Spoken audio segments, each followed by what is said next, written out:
தொழுகை ஏழைகளுக்கும் கடமை, வசதி உள்ளவர்களுக்கும் கடமை. தொழுகை ஆரோக்கியமானவர்களுக்கும் கடமை, நோயுற்றவர்களுக்கும் கடமை. தொழுகையை பொறுத்தவரையில் நபிகள் நாயகம் ஸல்லல்லாஹு அலைஹி வஸல்லம் அவர்கள் சொன்னார்கள், நின்று தொழ முடியாவிட்டால் அமர்ந்து தொழுங்கள், அமர்ந்து தொழ முடியாவிட்டால் படுத்தாகினும் நீங்கள் தொழுதாக வேண்டும். தொழுதால் தான் நீங்கள் முஸ்லிம்.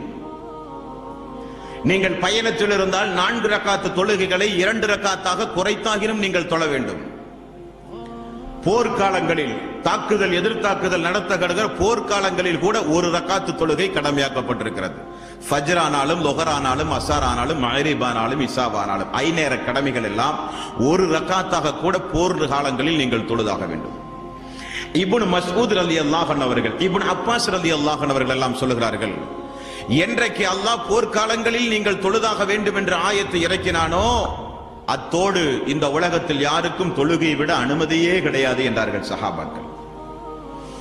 அந்த அளவுக்கு மிக முக்கியமான ஒரு கடமை தொழுகை என்பது. எந்த ஒரு காரணத்தையும் கூறி தொழுகையை விடுவது மார்க்கத்தில் அனுமதியே கிடையாது. 50 வயது 60 வயது ஆகியும் எத்தனையோ இஸ்லாமிய சகோதரர்கள் சகோதரிகள் தொழுகையை நினைத்து கூட பார்க்காமல் இந்த உலகத்திலே வாழ்ந்து கொண்டிருக்கிறார்கள். மிகப்பெரிய தவறு. மரணிப்பதற்குள் நீங்கள் தொழுகையாக வேண்டும், தொழுகையை நிலைநிறுத்த வேண்டும், தொழுகைக்கு நீங்கள் முக்கியத்துவம் கொடுத்தாக வேண்டும். காரணம், நாம் நினைக்கும் பொழுதெல்லாம் செய்கிற இபாதத் அல்ல இந்த தொழுகை. அல்லாஹ் ரப்பல் ஆலமீன் தூதரின் மூலம் கடமையாக்கப்பட்ட இந்த இபாதத்தை அல்லாஹ் குறிப்பிட்ட நேரங்களில் நிறைவேற்றுவதற்கு பெயர்தான் தொழுகை. திருக்குரானில் ஏராளம் ஏராளம் இறைவசனங்கள்.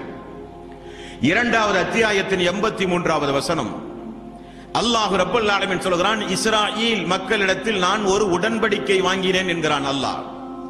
வைத் அகதுனா மீசாக பனி இஸ்ராயீல், இஸ்ராயீல் மக்களிடத்தில் நான் ஒரு உடன்படிக்கை வாங்கினேன். என்ன உடன்படிக்கை?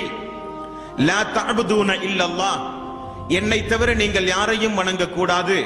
வபில் வாலிதைனி இஹ்சானா, பெற்றோர்களிடத்தில் நீங்கள் நீதமாக நடங்கள்.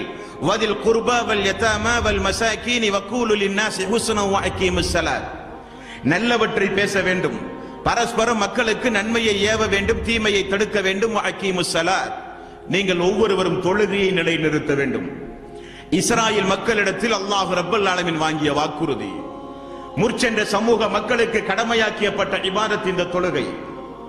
தொழுகை என்பது எல்லா மனிதர்களின் மீதும் கடமையாக்கப்பட்ட இபாதத். மறுமை நாளில் எல்லோரிடத்திலும் கேட்கப்படுகிற கேள்வி தொழுகையை குறித்து. நோன்பு உடல் ஆரோக்கியமான மக்களிடத்தில் தான் அல்லாஹ் விசாரிப்பான். ஜக்காத் வசதியுடைய மக்களிடத்தில் அல்லாஹ் விசாரிப்பான். ஹஜ்ஜை குறித்து அல்லாஹ் மறுமை நாளில் விசாரிப்பது உடல் ஆரோக்கியமும் வசதி வாய்ப்பையும் யார் ஒருங்கே பெற்றிருக்கிறார்களோ, இரண்டும் சேர்ந்து உலகத்தில் வாழ்ந்து யார் ஹஜ் செய்யவில்லையோ அவர்களை பார்த்து கேட்கிற கேள்வி அல்லாஹ் ரப்பல் ஆலமீன் மறுமை நாளில். ஆனால் ஹராம் ஹலால் கடமையாக்கப்பட்ட சிறு பிராயத்திலே இருந்து மரணிக்கின்ற வரை ஆண்களிடத்திலும் பெண்களிடத்திலும் அல்லாஹ் கேட்கிற, எல்லோரிடத்திலும் கேட்கிற ஒரே இபாதத் தொழுகை குறித்து மட்டும்தான்.